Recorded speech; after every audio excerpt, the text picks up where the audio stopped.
Chimaev reste un monstre. Quand on voit les performances, c'est-à-dire qu'il amène Ousmane à chaque round au sol, qu'il le maintient au sol sur les 3 rounds, à partir du moment où il l'a amené au sol, alors que Ousmane était réputé invincible sur cette partie-là, montre que Chimaev est au-dessus de tout le monde actuellement à l'UFC en Ce lutte. combat, pour moi, s'il se passe en 5 rounds, Kamaru Usman gagne ce Parce combat. que Chimaev va choquer le monde face à Strickland. En 5 rounds, face à quelqu'un comme Sean Strickland, qui a cette boxe qui est très atypique et qui a un cardio illimité, qui a cette marche en avant incroyable, moi, j'ai clairement de très gros doutes. Mais justement, quelque chose qu'on n'avait pas vu chez Khabib, c'est ce jeu de jambes. Ce KO, il a été préparé, même à l'échauffement, on voit, il y a du low high, et, il a touché en bas en low kick, et puis il est monté, tu sais, un peu comme Mikhail Krokop. Est-ce que toi, pour toi, aujourd'hui, Islam Makhachev est en train de prendre le dessus sur la légende Khabib Nurmagomedov?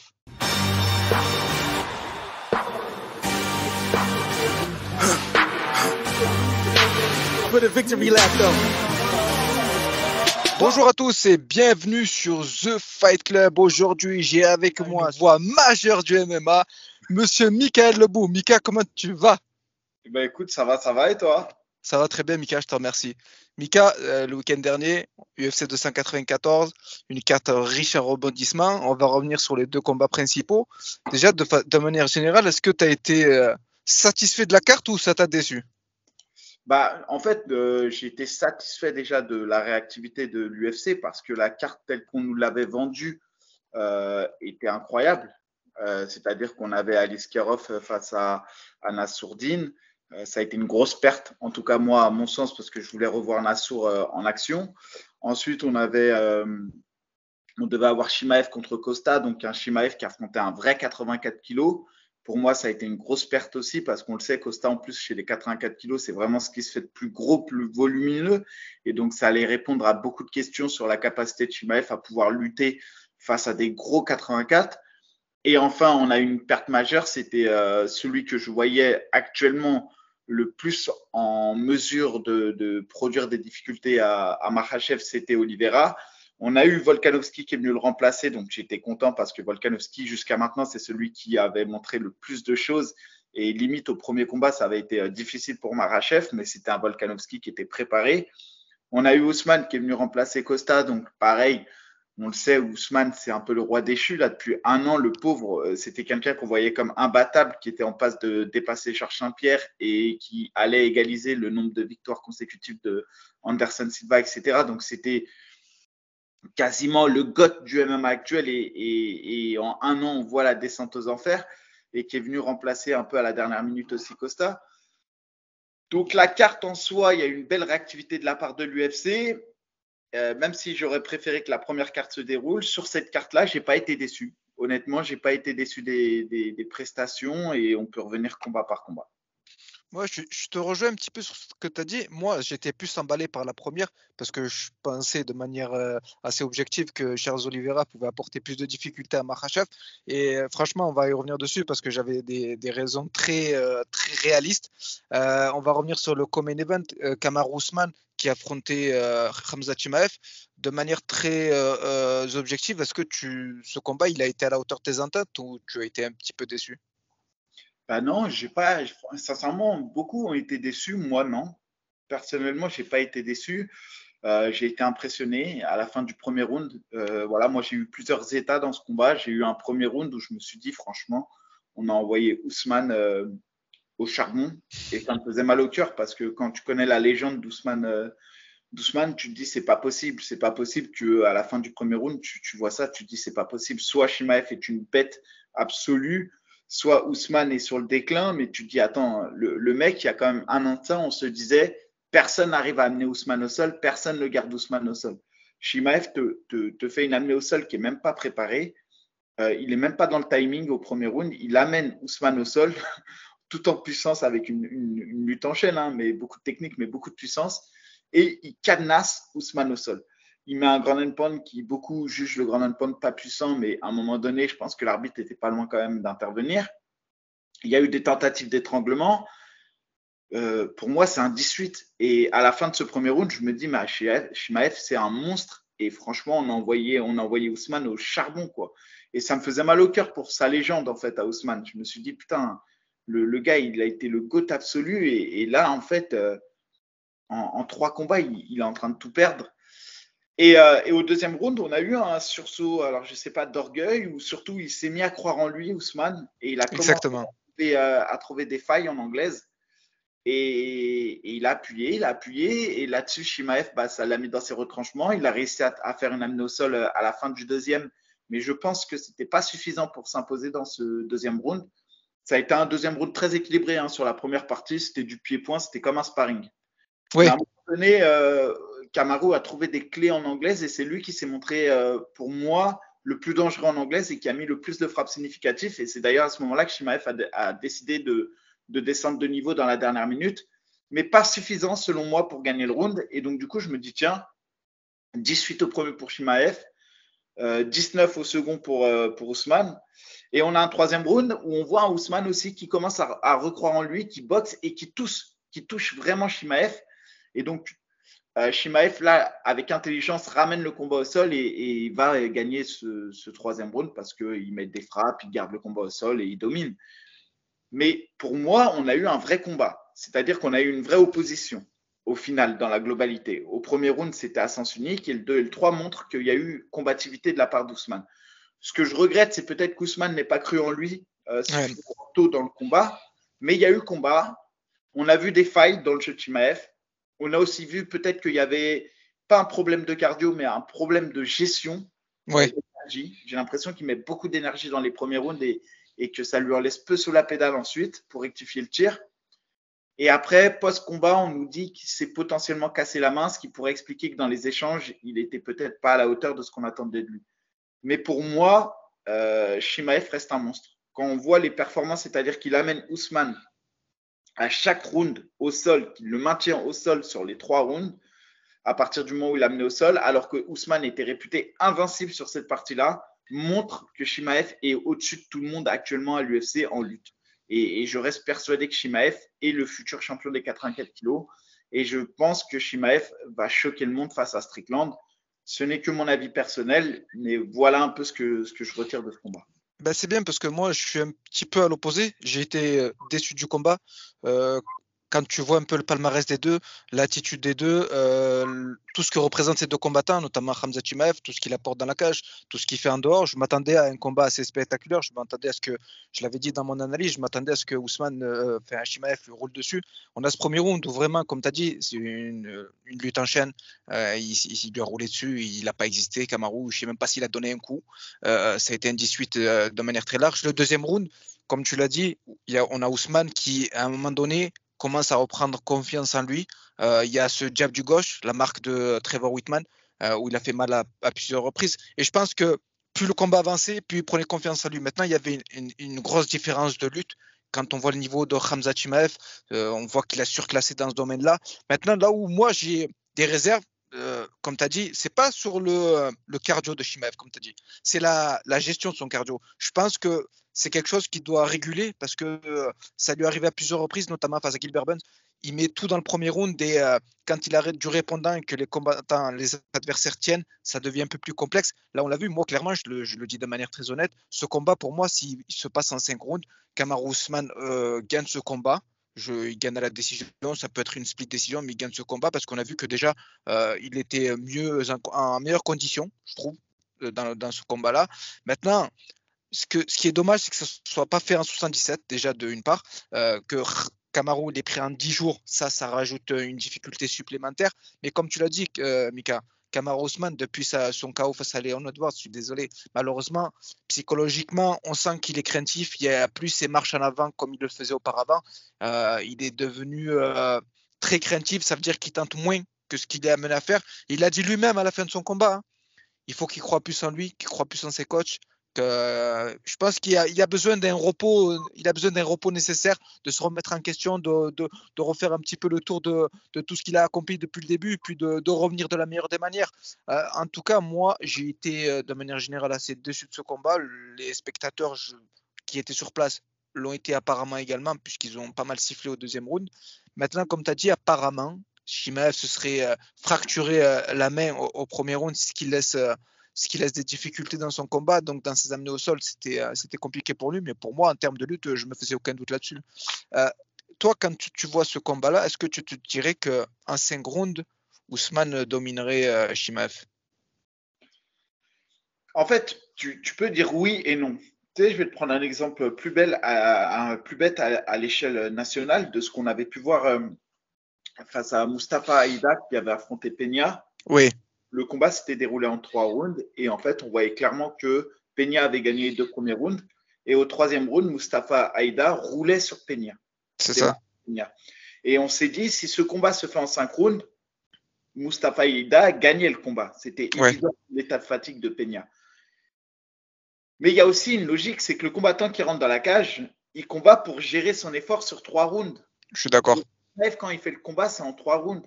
Est-ce qu'il aurait fait le même combat sur 5 rounds? Bah, je ne pense pas. Maintenant, c'est vrai que c'est pas son fort, la gestion d'énergie à Shimaev. Donc, c'est difficile de tirer des conclusions sur si le combat était en 5 rounds. Ouais, c'est hypothétique. Pas été en 5 rounds, je pense que la gestion des efforts aurait été différente et donc la physionomie du combat aurait été différente. Là, ce qu'on peut dire, c'est que sur 3 rounds, Shimaev a gagné. Et maintenant, par contre, le seul vrai bémol que je mets sur Shimaev, au vu de tous les combats que j'ai pu voir de lui, j'ai l'impression qu'il a un problème sur sa gestion d'énergie. Et ça, c'est vrai qu'avant d'aller faire un combat pour le titre, ça aurait été intéressant peut-être de faire un combat en synchrone. Et d'ailleurs, même, c'est une erreur de ma part, mais je pensais que ce combat-là était planifié en synchrone. Ouais, ouais, c'est assez dommage. Et puis, même Sean Strickland, il s'est exprimé sur le sujet. Il a dit que pour lui, clairement, Khamzat ne méritait pas un combat pour la ceinture, qu'il n'avait pas montré grand-chose, surtout que c'était un combat face à un welter. Est-ce que toi, tu penses que la suite logique, même si Dana la première Khamzat, ça serait le combat pour le titre, ou alors tu aimerais lui rajouter une étape supplémentaire, un combat face à vrai 84, comme Paolo Costa, qui lui-même s'est exprimé, qu'il a dit que le combat il était affreux, qu'il aurait roulé sur Shimaev. Non, mais après, il y a les logiques sportives. Donc, on entend tous la logique sportive. La logique sportive voudrait que ils reprennent, comment dirais-je, ils reprennent étape par étape. Mais je rappelle, Pereira, on l'a hissé très rapidement Ah oui, à la ceinture. Il a affronté Sean Strickland. À l'époque, Sean Strickland n'était pas du tout là où il était. Il a sur le combat qu'il a fait contre Sean Strickland, il a eu une ouverture au titre direct contre Adesanya. ouais. Là, il arrive dans la catégorie des 93, il fait une split décision qui est franchement contestable contre Blachowicz et on lui donne une ceinture contre Prochaska. Donc, oui, Makhachev, pas Makhachev, Shimaev. Chimaev mérite le titre parce que Dana lui a proposé, mais dans la logique sportive, évidemment que non. Ouais. Évidemment que Duplessis a plus prouvé dans la KT. Oui, je suis Évidemment que d'accord. Whittaker mérite plus si tu regardes le classement. Évidemment que Costa mérite plus parce qu'il faut remettre dans le contexte. Kamaru Usman, il n'est même pas classé dans le top 15 des 84 kilos. Donc évidemment que ça questionne sur le point de vue sportif. Maintenant, Dana White l'a promis et à partir de là, c'est comme ça. L'UFC ne répond pas à une logique sportive parfois. Il y a la logique sportive qui guide leur choix, mais pas que. Il y a aussi tout le phénomène Shimaev. Maintenant, de dire qu'il va avoir cette proposition au titre sur la base de rien, je ne suis pas vraiment d'accord parce que Burns et Kamaru Usman, c'est deux gros monstres, deux gros athlètes qui pour moi sont vraiment des gros top 5 des 77 kilos. Par contre, c'est vrai qu'à 84, concrètement, il a battu personne. Donc, j'entends que Strickland dit qu'il ne le mérite pas. Maintenant, Dana White a dit OK, donc ça va se faire. Il ne faut pas trop se poser de questions. Ben, c'est surtout que même face à Strickland, il va falloir clairement qu'il y ait une réelle remise en question, qu'il y ait une réelle stratégie de combat qui commence à gérer son énergie parce que en 5 rounds face à quelqu'un comme Sean Strickland qui a cette boxe qui est très atypique et qui a un cardio illimité, qui a cette marche en avant incroyable, moi j'ai clairement de très gros doutes si Khamzat vient dans la même optique. Maintenant, s'il y a une réelle remise en question, qu'il y a une stratégie de combat bien établie, là, on peut voir. Moi, en tout cas, aujourd'hui, un combat entre Sean Strickland et Khamzat Chimaev, je mets tout sur Strickland. Alors, tu vois, moi, je suis plus partagé. Je pense que Shimaev peut vraiment prendre cette ceinture. Encore une fois, sa lutte me paraît difficilement défendable. Oui, Et je doute que Strickland ait les armes pour pouvoir se relever une fois qu'il est au sol. Et je doute que Strickland ait le même niveau de défense d'Ousmane ou les capacités pour se relever. Et déjà, Ousmane, on le voit, hein, les hanches sur la partie sol pure, Ouais, c'était difficile. Heureusement qu'il avait la lutte pour se relever. Parce que oui, sur la partie sol, c'était franchement pas terrible. Je pense que Ousmane fait partie des champions 77 sur les dernières années. Bah, évidemment, il y a Georges Saint-Pierre, mais qui avait le moins de sol. Il a un sol qui est vraiment pas terrible, Ousmane, hein. oui, je suis d'accord avec toi, franchement. Le jeu en grappling, il est pas ouf. Et moi, ce qui m'a impressionné sur le combat contre Shimaev, il n'a pas fait une crevette. Il n'a pas essayé de sortir les hanches une fois. Et d'un côté, je me dis, mais c'est ouf parce que ça veut vraiment dire qu'à l'UFC, quand même, avec un domaine d'excellence comme la lutte ou la boxe, tu peux arriver à être champion et un grand champion ou pas, hein, Bien sûr. et en occultant quasiment toute une partie, une dimension de ce sport. Et c'est ça qui est ouf dans le MMA. Non, c'est vrai, je suis d'accord avec toi, c'est assez incroyable. Et tu le voyais qu'en fait, quand il y avait des situations où il était au sol, il était dominé, et qu'il n'y avait pas de réelle tentative de sortie, il y avait pas il poussait pas, il était là, il subissait. Bon, après, c'était malheureux pour lui. On va passer au main event. Islam Makhachev qui fortifie un peu plus sa légende chaque jour face à Alexander Volkanovski. Est-ce que pour toi, ce résultat, c'était pour toi assez logique ou tu pensais qu'il allait avoir plus de difficultés? Attention, hein, Volkanovski, préparé short notice ou pas short notice, ça reste meilleur que 90-95% C'est sûr. de l'UFC. Maintenant, c'est sûr qu'un Volkanovski préparé aurait été peut-être un peu plus en confiance sur son cardio et peut-être l'aurait poussé à faire moins d'engagement sur ce premier round. Parce que ce que je suis intimement convaincu que on a eu un Volkanovski qui s'est dit ok, moi j'ai 2-3 rounds face à lui et donc je vais envoyer beaucoup dès les premiers rounds, chose qu'il n'avait pas fait au premier Oui, combat. Et c'est ce qui a fait que bah, il s'est ouvert forcément. On l'a vu très vite le combat. Il est monté d'une grosse intensité, hein, pour un premier round. C'est vraiment une grosse intensité sur des formats de championnat comme ça en 5 rounds. Il y a peu de combats qui démarrent avec une autant d'intensité et c'était une volonté de la part de Volkanovski parce oui. que il savait que si ça durait, ça allait être compliqué pour lui. Maintenant, Islam Makhachev, il nous avait déjà alerté, hein, sur sa progression en pied-point. On l'avait déjà vu face à Charles Oliveira, il avait mis des high kicks.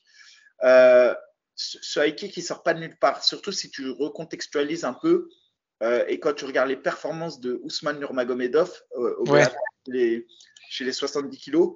C'est peut-être pour moi l'un des 70 qui a l'un des plus beaux pieds-points actuellement, en tout cas l'un des plus beaux MMA, c'est celui de Ousmane Nurmagomedov dans le côté artistique de la chose. Il domine toutes les KT, il sait tout faire et il a un pied-point de folie. Et c'est pas étonnant que Islam Makhachev aujourd'hui arrive avec des nouvelles armes et un striking de plus en plus efficace. Moi, il m'avait déjà surpris, hein, sur ses derniers combats. Je trouvais que sa boxe était nettement améliorée et ouais, il ramenait justement quelque chose qu'on n'avait pas vu chez Khabib, c'est ce jeu de jambes. ouais. C'est-à-dire que lui, il a cette possibilité de mettre des high kicks et on l'avait vu, hein, face à Oliveira. J'insiste encore, c'était pas une surprise. Sauf que là, ça a touché et ça a touché plein pot. Ben, j'ai envie de dire que ça me faisait penser à Gage face à Poirier, quoi. Ça pardonne pas à ce niveau-là. Et bien sûr, il construit et fortifie sa légende. Et compliqué de voir qui va bousculer Makhachev. Actuellement, à l'heure d'aujourd'hui, j'en vois que deux qui sont susceptibles de lui poser problème, c'est Gage et Oliveira. Mais compliqué de voir qui peut aller détrôner Makhachev aujourd'hui. Ouais, c'est vrai. Et moi, comme je te disais tout à l'heure, il y avait un paramètre où j'ai compris de suite qu'on avait la meilleure version de l'islam, c'est la réhydratation. Tu sais, quand il a combattu Volkanovski en Australie, quand il est rentré dans la cage, déjà j'avais compris qu'il y avait un problème parce qu'il était tout pâle. Euh, En termes de volume musculaire, il était plat. Il était assez plat. Là, je l'ai senti en pleine confiance. Sa réhydratation, on a senti qu'elle était optimale. Puis après, ce qui était intéressant dans ce combat, c'est que lui, il avait à cœur de apporter une réponse aux questions que les gens se posaient à cette rivalité, à ce premier combat qui a été très disputé, où c'était une victoire assez étriquée. Son striking, moi, je trouve qu'il se développe de plus en plus. Ce KO, il a été préparé, même à l'échauffement, on voit, il y a du low high, et il a touché en bas en low kick, et puis il est monté, tu sais, un peu comme Mirko Krokop. J'ai regardé tout à l'heure encore, c'était un peu le même geste qu'il avait fait contre Vanderlei Silva. Juste au-dessus, franchement, moi, je trouve que Islam mérite le respect, un respect énorme de par ce qu'il est en train de réaliser. Parce que quand on regarde les adversaires qu'il a gagnés précédemment, il bat deux fois celui qui est le meilleur pour moi, le GOAT des featherweight, Volkanovski. Oui, Juste, clairement. Attention, il y a José Aldo quand même. oui, Attention. Il y a Ça, match. il y a match, ouais. Il Il y y a a match. match. Il y a Je match, suis Mika. d'accord avec toi. Je suis d'accord avec toi. Il y a match. Après, il roule sur Charles Oliveira. Aujourd'hui, il a égalé le nombre de victoires de suite de Khabib. Est-ce que toi, pour toi, aujourd'hui, Islam Makhachev est en train de prendre le dessus sur la légende Khabib Nurmagomedov? Ouais, il y a quelque chose qui ternira à jamais son palmarès, c'est qu'il a une défaite à l'UFC et en plus, c'est une finalisation. Il s'était fait surprendre par, je crois que c'était un punch. Hein. C'est ça. Il avait pris un punch. Il s'était fait éteindre. Et en plus, c'était bon, c'était un gros combattant, mais c'était pas. Voilà. Donc, ça marquera jamais son palmarès. Et ça, c'est une chose que Khabib gardera avec lui, c'est son invincibilité. Par contre, en termes de performance à l'UFC, euh, il n'a pas encore atteint le niveau de Khabib. Quand tu regardes les derniers Ouais. adversaires de Khabib, c'est là que tu te rends compte sur ces 4 derniers adversaires et la manière dont il s'était débarrassé d'eux, que Khabib était pour moi au-dessus. Franchement, je ne sais plus dans l'ordre qui les avait battus, mais je crois que les derniers. Connor, Poirier et Guedje. Voilà. Et c'est vrai que ces 3 adversaires-là, Poirier, c'est quasiment ce qui se fait de mieux. Gage, c'est encore ce qui se fait de mieux. Connor, c'était l'époque où il était là, mais il Ouais. commençait à y avoir des déboires autour de sa carrière.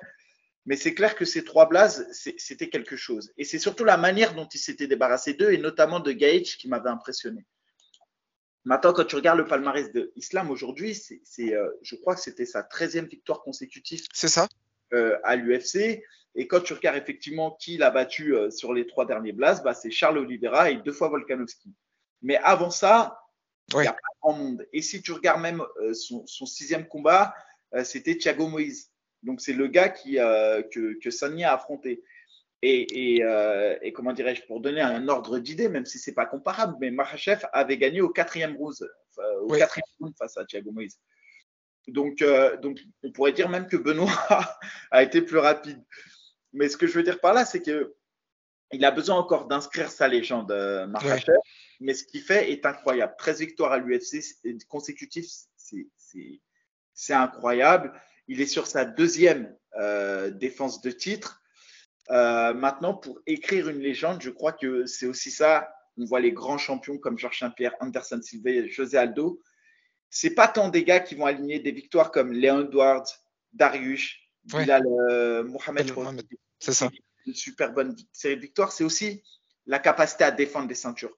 Parce qu'on le sait, un combat de championnat est 10 fois plus compliqué qu'un combat classique de l'UFC. Parce que les gars, quand ils viennent affronter le champion, ils viennent souvent, c'est une version qui est 1000 fois meilleure qu'eux. Et c'est là que tu reconnais les grands champions, c'est que ils arrivent à défendre leur titre. Et c'est pour ça que je dis, j'aimerais voir un Islam maintenant redéfendre encore 3-4 fois la ceinture, mais il en passe certainement de devenir, de battre Habib. Et c'est pour ça que j'aimerais bien le voir face à Gage et peut-être même une 2e fois contre Oliveira. Et là, effectivement, on pourra dire que peut-être qu'il est au-dessus de Khabib.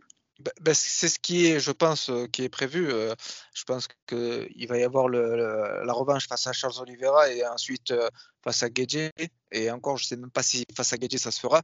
Mais en tout cas, pour moi, s'il réussit ces 2 défenses de titre face à ces 2 combattants-là, clairement, il aura inscrit son nom dans la légende. Et puis, dans l'optique où il serait amené à monter de catégorie et aller chercher une double ceinture, si jamais il y arrive, ça serait quelque chose d'extraordinaire. Et là, clairement, pour moi, il aura pris le pas sur Khabib s'il monte de catégorie. Maintenant, s'il reste dans la même catégorie, ça va être assez compliqué parce que les gens diront toujours que Khabib, il a été précurseur des combattants du Caucase. Tu sais, amener cette lutte à ce niveau-là, puis c'est celui qui a pris le titre en premier, il a tracé la voie pour ceux qui ont suivi derrière. Il les a, tu sais, même derrière, c'est lui qui a pris Islam sous son aile quand le père de Khabib est décédé. Donc après, ça va être compliqué, mais pour moi, Islam, il est en train de réaliser quelque chose de vraiment énorme et c'est tout à son honneur.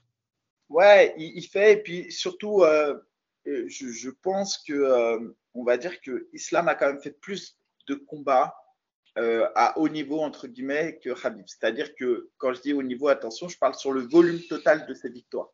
C'est-à-dire que les 10-15 premières victoires de Khabib, ça n'a pas été vraiment du Ouais, haut niveau encore. Tu vois, alors que Islam, il a été propulsé dans le grand bain plus tôt. Et de la même manière que quand tu regardes le palmarès, aujourd'hui, moi, celui qui m'impressionne le plus et que je vois potentiellement devenir l'un des plus grands combattants de MMA, c'est Ousmane Nurmagomedov. clairement.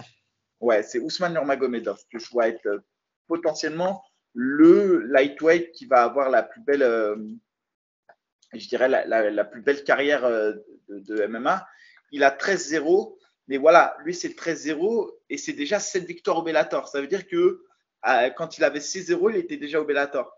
Et donc là, sa construction de carrière, elle est moins facile. Et donc, tu vois, c'est pas que je dis que son 18-0 vaut pour moi un peu plus que peut-être le 18-0 d'un mec qui s'est construit. Je sais pas si tu arrives à percevoir Oui, ça. non, j'ai compris. Lui, il est passé par des bourbiers que, par exemple, Khabib n'est pas passé. Khabib, on le sait, au début de sa carrière, il a eu des adversaires qui avaient pas mal de défaites. Donc, c'est assez différent. Aujourd'hui, on est dans une ère où c'est difficile de construire sa carrière comme on le souhaite quand on est dans de grosses organisations. Le Bellator lui fait pas de cardio.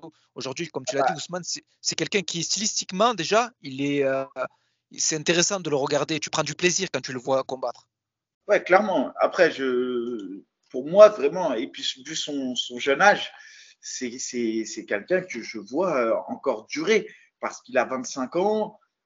C'est à peu près l'âge de Saladin Parnasse. Et ce qu'il fait, c'est incroyable. Franchement, je vois peu de combattants au monde à 25 ans faire ce qu'il est en train de faire. Et je pense que c'est occulté du fait qu'il soit au Bellator et pas à l'UFC. Mais ce qu'il fait est pour moi, à mon sens, ce que personne n'a réussi à faire dans le MMA. Peut-être John Jones. Voilà, il y a John Jones qui incontestablement sera à tout jamais indétrônable pour l'instant, il n'y a que John Jones en tout cas que je vois être au-dessus, mais Ouais. je lui prédis peut-être le plus bel avenir de tous les Nurmagomedov Ousmane. Je te rejoins sur ce point-là. Et pour revenir sur le combat entre les deux, Volkanovski, après avoir eu cette défaite, après avoir pris ce combat en short notice, déjà pour moi, gros respect à lui. Il a posé les cacahuètes. Prendre ce combat en 10 jours, je pense que 99% des combattants ne l'auraient pas pris. Lui, il l'a pris. Bon, après, quand en conférence de presse d'après-combat, il a dit qu'il aurait dû prendre plus de réflexion, qu'il aurait peut-être pas dû accepter ce combat avec le peu de préparation qu'il a eu. La suite pour Volkanovski, est-ce que pour toi, la logique, ça serait un combat face à Ilia Topuria? Bah écoute, il est déjà acté hein, le combat. Moi, si tu vas sur Tapologie, le combat, tu En le fais. janvier? Un combat à venir exactement. Je crois que c'est le 20 janvier sur Ah, l'UFC voilà. 17. Et tu vois très clairement combat pour la ceinture, 66 kilos, c'est lui le champion, face à Topuria. Donc pour moi, il n'y a pas de sujet hein, avec Volkanovski. On en parlait avec AB hier dans le podcast qui sortira ce lundi. Mais ce que je veux dire, pour moi, il n'y a rien qui me fait dire que Volkanovski est sur la pente descendante. Moi aussi. Effectivement, il a échoué 2 fois chez les 70 kilos. De la même manière, par exemple, que Adesanya, quand il est monté face à Blachowicz, il a perdu. Ouais. À un moment donné, il faut aussi dire que ceux qui prennent le gros défi dans ces combats-là, c'est quand même ceux qui montent de catégorie. Ah, totalement. Et bon, c'est vrai que 66-70, c'est pas une grosse culbute, mais Adesanya qui avait fait moins de 84, Ah ouais. on parle de 9 kilos. Et on avait vu qu'effectivement, Il y Blachowicz avait une a différence. Hein. ouais, exactement. Donc, donc voilà, non, je pense que il a encore sous le pied Volkanovski. Je pense même que lorsqu'il avait fait sa préparation pour le combat numéro 1 contre Islam Nurmagomedov, ça lui avait donné des armes qu'il n'avait pas avant et il est encore plus solide sur les phases de lutte. Et quand on a vu son dernier combat sur sa défense de titre face à la Panthère, il lui a marché dessus. Après, j'ai peur pour lui qu'il s'ennuie un peu à 66 et que son seul vrai rival à 66 soit Holloway. Et on va aller Ouais. sur le 4e combat Holloway-Volkanovski. Maintenant, attention à Topuria qui, pour moi aussi, est le futur de cette catégorie. Je suis d'accord avec toi. En tout cas, on voit que Ousmane Nurmagomedov, t'as matrixé parce que t'as dit Ousmane Nurmagomedov au lieu d'Islam Makhachev. Ouais, pardon. Mais moi, je suis d'accord avec toi. Il y a eu cette rivalité avec Max Holloway, il y a eu cette rivalité avec lui. Moi, clairement, je pense que là, il va avoir une réelle adversité dans la personne d'Ilia Topuria. C'est quelque chose de très solide. Mais pour moi, comme tu as dit, il n'est pas du tout sur la pente descendante. Et franchement, je pense qu'il va revenir, il va refaire la loi chez les faiseurs. Ah ouais, non, mais enfin, pour moi, 66 kilos, il nous a montré aucun signe Oui, clairement. hein, vraiment, il fait partie pour moi, comme tu l'as dit, avec José Aldo. des plus gros de la KT 66. Et on l'a vu, il y a une sorte de nouvelle ère aujourd'hui à l'UFC avec la perte de deux gros champions.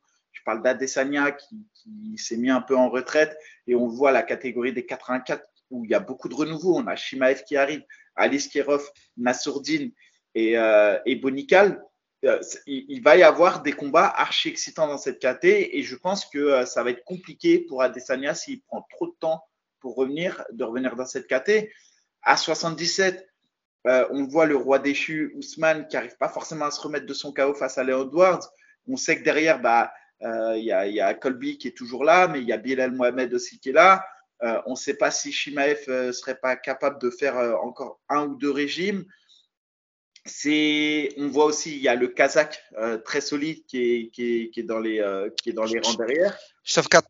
Ouais, Shafka. Donc, c'est pour ça que je te dis, j'ai quand même l'impression qu'il y a une page qui s'est tournée là, à l'UFC, ou du moins qui est en train de se tourner. À 70, là, le champion, il est bien installé. 66, on a possiblement Topuria qui est là. Je ne sais pas s'il arrivera à créer ce qu'on n'attend pas, mais pourquoi pas. On a O'Malley dans toutes les catégories. Là, on a du renouveau. À 93 aussi, on essaye de mettre du renouveau. On a balancé Pereira qui va revenir contre Prochaska. Voilà, là, il y a du renouveau chez les champions et on a hâte de voir. C'est exactement ça. Il y a clairement une nouvelle ère qui est en train de s'installer dans toutes les catégories. On sent qu'il y a un renouveau. Les catégories, elles revivent un petit peu de tous ces changements qu'il y a eu récemment, de par les dernières performances. Mika, moi, je te remercie énormément. Comme tu le sais, Mika, on a cette relation où il y a cette belle connexion. En tout cas, moi, ça m'a fait plaisir de te voir sur RMC. Parce que je te l'avais déjà dit, tu as une voix qui porte, tu as un avis très objectif et je trouve que RMC devrait te faire de plus en plus confiance. En tout cas, tu le mérites. Merci, j'espère qu'ils t'écouteront. Donc voilà, RMC, écoutez-moi et je prends juste 10%, ça va vite. Ouais, c'est bon alors, ça va. Si c'est que ça.